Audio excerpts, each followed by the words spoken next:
In the foothills of the Andes, people live the way they have for centuries, selling the same textiles that impressed the Spanish conquistadores, but also struggling to survive. In spite of Ecuador's huge oil profits, nearly 80% of indigenous people live in poverty.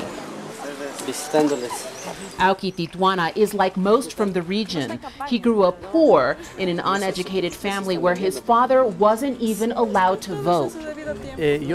I became who I am because my father didn't want us to follow the same path he did.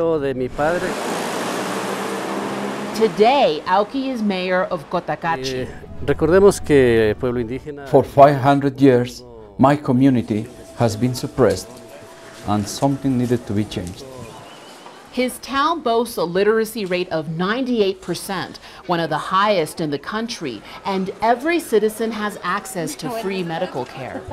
Auki is part of a new generation of indigenous leaders who are demanding social and economic equality. They're not afraid to flex their political muscle to get what they want, even if it means taking on some of the biggest companies in the world.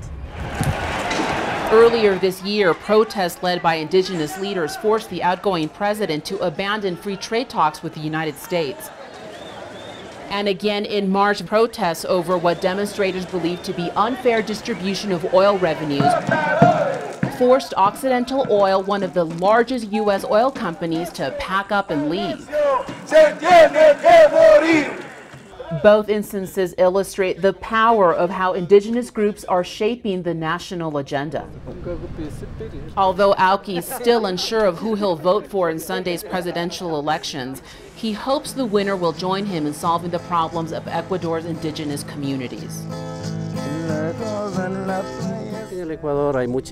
There is still a lot of injustice, discrimination, and corruption in Ecuador, and as local leaders, we can address these challenges and bring about national changes that benefit all Ecuadorians.